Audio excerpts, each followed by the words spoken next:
And welcome back to the Constitutionals Podcast. I'm your host, Chad White. If you didn't know, this is the premier podcast for the website, cpluscomedy.com. Like I just said, it's a website. Go there.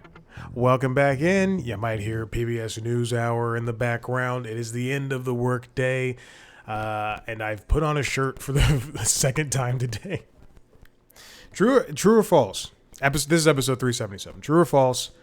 I got back. Usually I take Maverick to the dog park on Thursdays, Tuesdays and Thursdays, and Saturdays. And but I went. We walked over there today, and there was nary a person. There was one person who I find so annoying. So I turned. So there's nary a person. So we hit the corner. I went, nope. Turned around.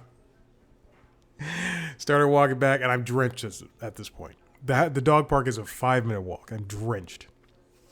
And I said, let's just go around the block. We went around the block, went through the neighborhood, hit a trail, and that was still like 20 minutes. And it wasn't even a mile. Then the watch didn't even trigger, because I have it on the automatic tracking. And it's supposed to do it after 10 minutes, but I guess we didn't walk that long. Anyway, I got home, and I just checked the shirt that I was wearing at that point. It was soaking wet. And now it's just like a little wet. Then I took off the shirt, sat down for work. I don't think I put a shirt on until I made lunch. And then I took it off again because I took Maverick out again. It was still hot. Then I'm still doing my yoga a day. I got to 100 days, and I went, you know what? Let's let it ride. Let's let it keep going. Maybe I won't do it on a Sunday. Maybe I won't do it on. I typically do it every Saturday. Maybe I won't do it on a Monday. Who knows? Anyway, so I did yoga, and I did yoga at like 4. I didn't have anything for work. My laptop was next to me, but I was doing yoga, and I was sweating my butt off. It was in a little intermediate flow with Dennis Morton on Peloton. See, I can say positive things about Peloton sometimes. Welcome back in. What's been going on? I did not get to a movie this week. I was going to go see The Drama at my local AMC, and it was packed on Tuesday.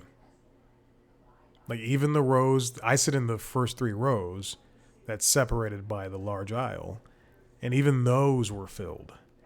The back 2. And I went, no, I can't do this. And I checked AMC's showings for net, and then there's a landmark theater as well. I go to sleep at 9. I get in bed at 9, and the landmark, while they have way less trailers before the movie, it started at 7:45, and I know I wouldn't get back till 10:30. And then my Wednesday would be fucked, even though it typically usually is. Okay. And now I'm looking at this movie, and I don't think for AMC next week, the Drama is only, let's see. They have a 7:30 and an 8:25, but honey, at 8 on a Tuesday, on a leg day, oh man, you're going to see me slowly pass away. Oh, they have a 7:10 at the Landmark. Maybe I'll go to that. We'll see. I do want to see that movie. I don't know why. And then nothing else has been going on. I did make a tracker on my Notion of the movies and TV shows that I own and where to watch them. A big part of my issue with some things is I would go look and try to buy a movie, and then I would see that I've owned it digitally for a very long time. So now I got the lists of the movies and TV shows in Apple TV and Vudu and Movies Anywhere and Google, which is I guess YouTube, I guess. So I cataloged them. I put little like quality, what quality I own it in, and if it's movies anywhere accessible, and then where to watch it. That was like 15 minutes of time, but still, it was a decent chunk of change. Trying to figure out how to only display the movies when I click on movie tab, and how do I only display TV shows. Notion's difficult, but it's still good. It's just difficult, and then sometimes it doesn't do common sense things. And I put down the Harry Potter game, Hogwarts Legacy. I put that down a couple of months ago so I could play. What was that game I hate? High on Life 2. And then last night I picked it back up. It takes me forever to play a game. I'm still playing through God of War 2018, and I just bought God of War Ragnarok over Christmas. It was on sale for $20, and I picked it up. And so it'll sit on the hard drive for a little bit. Yeah, it's downloaded. The same thing happened. I just bought a game I had on PlayStation Plus, but I wanted to own it. Persona 5 Strikers and Persona 5 Tactica. They're spinoffs of the Persona 5 game, which I did. I love Persona 5 Royal so much. It's such a good game. It is one of my favorite games. But I bought those two spinoffs, and now they're just gonna sit. I gotta sneeze. Oh, that was a deep pollen-based sneeze. There's something going on with my voice. I think it's because I might be dehydrated, but I've been peeing clear. And then I think it's the pollen. So I did a vacuum, and I picked up a lot of pet hair in the bedroom. I vacuum multiple times a week, but I guess I didn't hit the bedroom very well since Sunday, because, man, I picked up a lot of pet hair. I even washed all the pet stuff. I washed all the pet things. All right, I'm bored. Let's get on with the stories. How do I have this set up? So this week was CinemaCon, and there's a lot of news coming out of CinemaCon this week in regards to movies and stuff.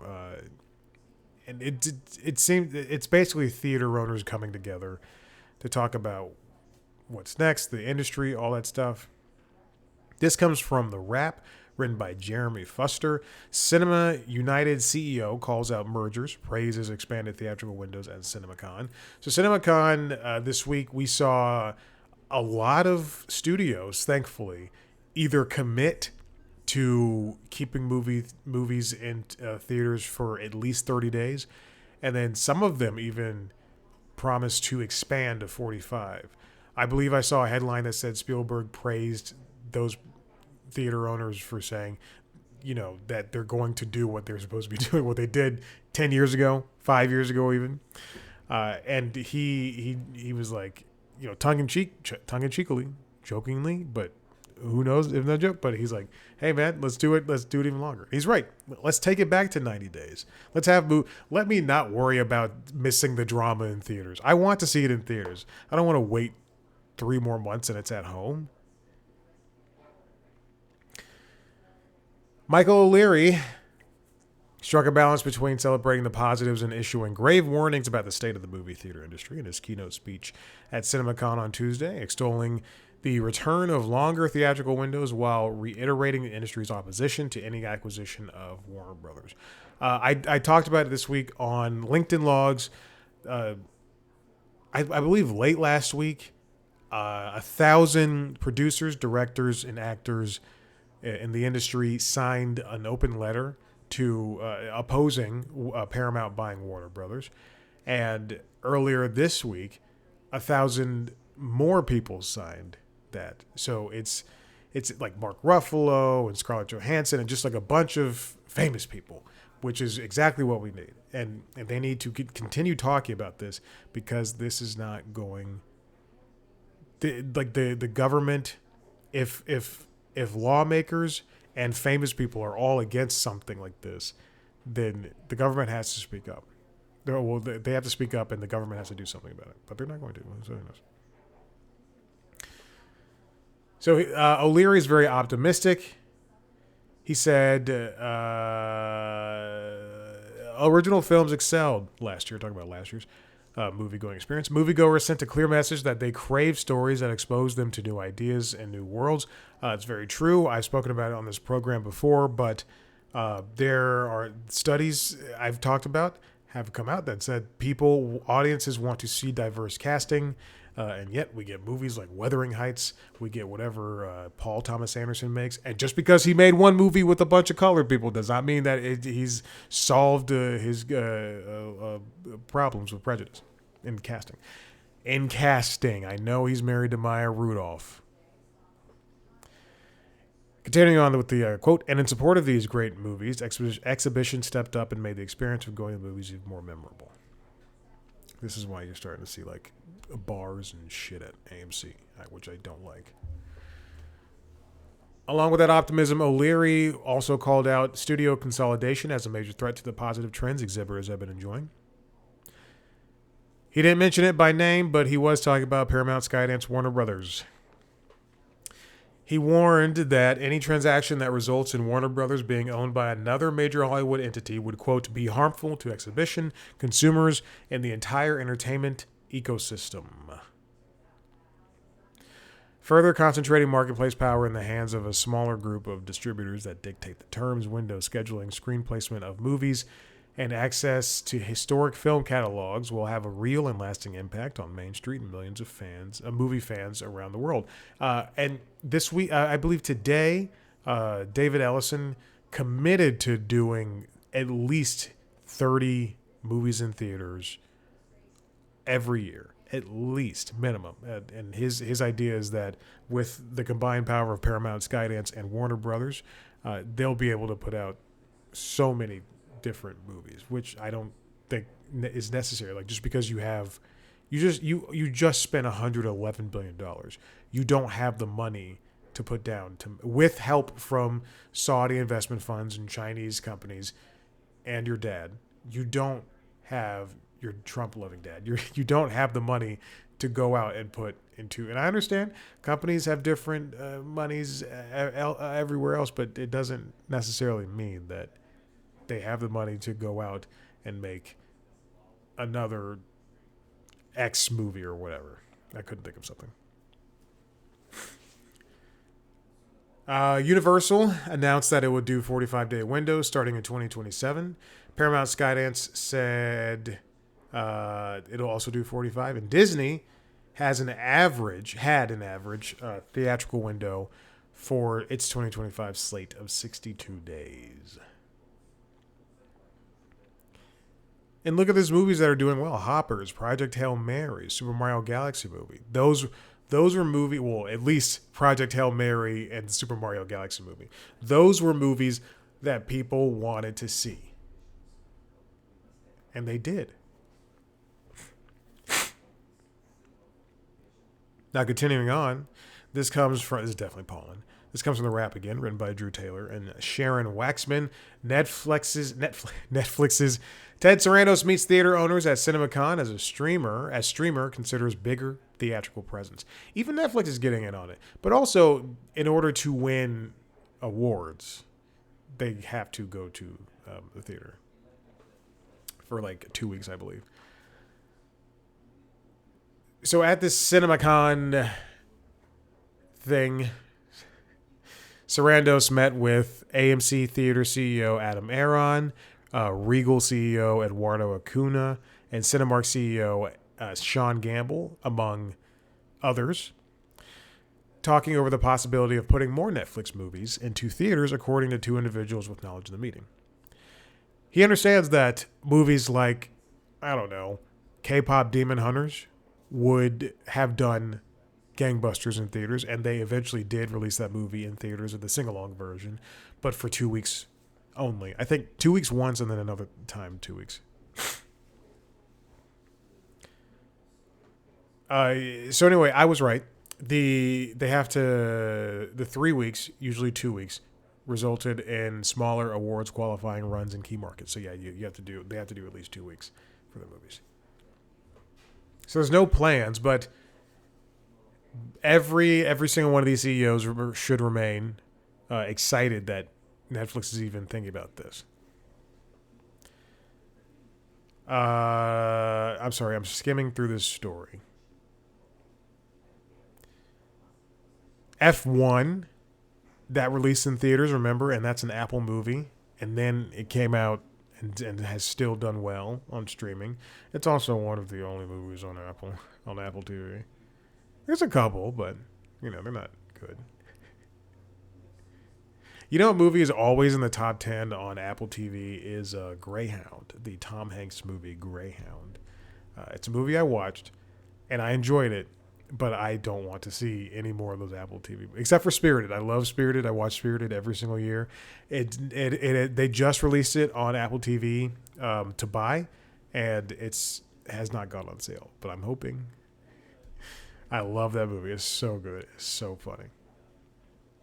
K-pop Demon Hunters 1 weekend run late last summer had a staggering 18 to 20 million at the box office. Oh my gosh. And then it won 2 Academy Awards. Okay. Let's move on. Under the same story. This comes from Variety, written by Brent Lang, or the same topic, rather. Sony Pictures boss Tom Rothman urges theater owners to stop having 30 minutes of trailers and commercials before movies start. Get off the ad crack, he says. At CinemaCon, Rothman bluntly told the cinema operators in the audience at Caesar's Palace that they needed to cut back on the trailers and commercials that can last for roughly 30 minutes before the opening credits even roll. 2 weeks ago, when I saw Super Mario Brothers Galaxy movie, or whatever the heck it's called, I assumed it was going to be 25 to 30 minutes. It was going to have 25 to 30 minutes of trailers, and the movie started at 6:30. I walked in at 6:52, something like that, lamenting that I would have to watch trailers. But at that point, Rosalina was already telling the movie started, and Rosalina was talking to her little Luma children. And I was so pissed. I was like, what? Oh my gosh. It was my fault. But then, prior to that, whatever movie I saw before that, I think it was Project Hail Mary I saw at Landmark. Whatever I saw at Amazon, AMC before that, Hoppers. I think that was Hoppers. That one had 30 minutes, and every movie before that had 30 minutes. And they have already AMC said they were going to cut back already, but it's still so much. He noted that frequent moviegoers now show up a half hour late to avoid all the spots. Something that reserved seating has made easier than ever before. Rothman said that means many people, quote, don't even see the trailers, which results in enticements gone to waste. Now, see, he's only talking about ads. I'm also talking about trailers. I don't need trailers. I don't need any of that. They're at home. I can go on YouTube and watch them. I get email trailers. Links to trailers, press releases.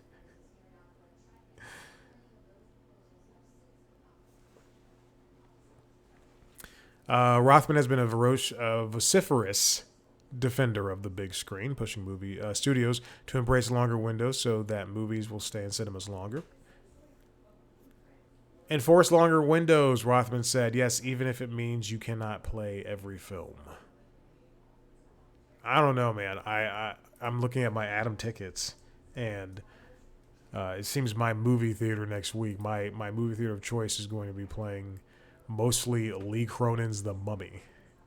Yeah, Tuesday, April 21st, Lee Cronin's The Mummy has more play times than Project Hail Mary is in one theater, and it has 1, 2, 3, 4, 5 play times. Oh, no, that can't be possible. Whatever. And then Michael is going to, apparently. And then The Devil Wears Prada 2. I have no interest in seeing Michael. There's a new trailer, obviously, for obvious reasons. There's a new trailer for Street Fighter. And while I like the Street Fighter franchise, not more so than Mortal Kombat. I'm excited for Mortal Kombat 2. I don't want to... They have... Andrew Scholes is in that movie, so I have no interest in seeing that movie. Also, 50 Cent's in it. You know it's not going to be good. 50 cents in it.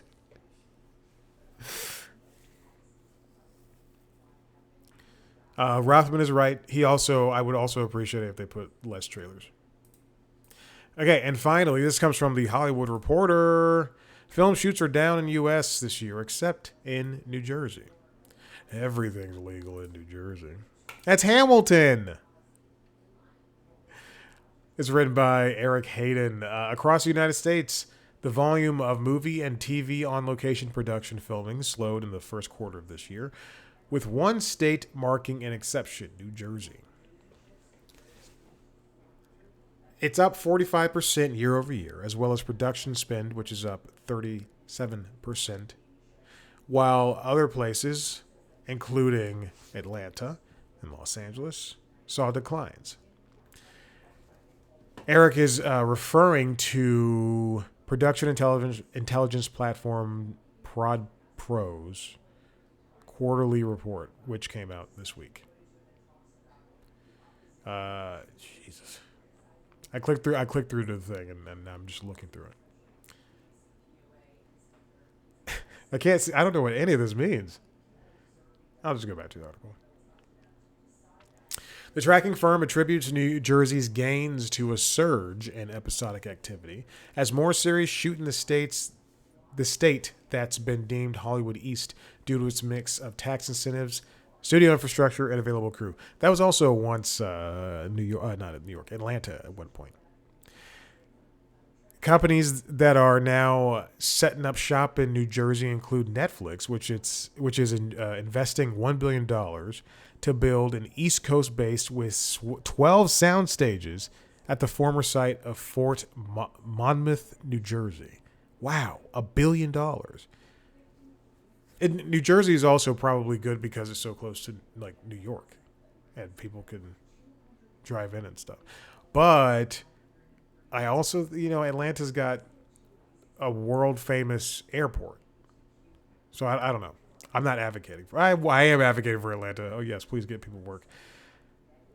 Paramount inked a 10-year lease in October to occupy 85,000 square feet of the in-construction 1888 studios in Bayonne, while Lionsgate is set as the anchor tenant of Great Point Studios in Newark.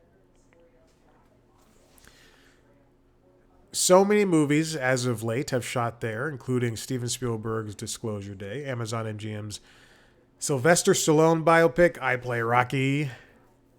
I looked at the cast of that and I went, okay, well, not everything's for everybody. I'm kidding. Again, New Jersey has given the best tax deal to a lot of productions, including Toby Emmerich, film producer Toby Emmerich, who enjoys shooting in New York and Pennsylvania. I believe this is a guy from I Play Rocky, the producer of that movie. California stayed number one overall with $1.48 billion in production spend. That inched up 2% year over year, even as filming count declined by 14%. And number two was New York, which also saw shoot counts decline by 14%, while holding production spend essentially flat year over year. Well, they lost another show. Law and Order Organized Crime was just canceled today, and it made me very sad. We're going to get so much less Stabler. When they didn't announce a renewal of season 6, I went, okay, well, maybe they're holding off until mid-season. And I realized in January, I said, hey, when is Organized Crime coming back? And it didn't, and here we are. If you didn't watch Organized Crime, it was Elliot Stabler came back. They killed his wife in like the first episode. And then he basically had emotional flirtations with Mariska Hargitay's Liv Benson. They had very few crossovers. Until they wanted to have crossovers, and then suddenly you would see a Law and Order SVU person pop up, mostly Mariska Hargitay. And then in season 4, I believe they went to Peacock, season 4 or season 5, and they said the F word. And you're like, whoa, they can curse now. And it was more serialized, and than any Law and Order show, besides the Menendez brothers one. But it was good. It was a good show. Since Governor Gavin Newsom of California signed into law a law doubling of the state's tax incentive to $750 million annually last year, the state's film commission has aggressively courted projects from other locales and also incentivized studios to tell stories that center LA locations. Let's not forget Illinois, where NBC Chicago procedurals, as well as FX's The Bear, started off the year flat as far as filming count and saw a slight uptick in production spend year over year. Some other things shooting in Chicago. They spent $703 million in 2025, which is up from $560 in 2019. Governor J.B. Pritzker called that an all-time high. New Mexico and Georgia, both of which had been seen in up-and-coming locations for major features and television series in recent years, although Marvel essentially is just gone out of Georgia now. It saw notable declines in filming count and production spend to start 2026. One major soundstage operator noted of late that there's been a trend of features moving back to traditional hubs in the past year. It's because of the tax credits. It's truly this tax credit. Because it's cheaper to shoot in Australia and it's cheaper to shoot in New Zealand. So you'll see right now, or London. So you'll see a lot of movies and shows go over there. I've spoken about it before. The Rock's Young Rock on NBC, that shot in Memphis and in Atlanta it's shot in Atlanta. It's shot in Georgia. To look like Memphis, and then in New Zealand, and then I think the latest Spider-Man, Brand New Day, is in London. It's just cheaper. It's shot in London. It's just cheaper.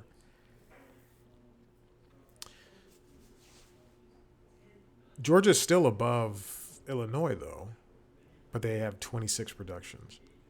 Illinois had 9. California had 81. New York had 43. I'm looking at this chart here if you're watching the video from Prod Pro. Interesting. That's all interesting information.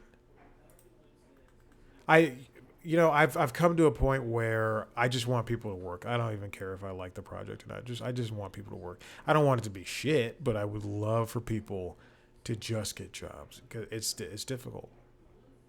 It's difficult, and burnout is real, and just like even the availability of jobs, just even earn the skill sets.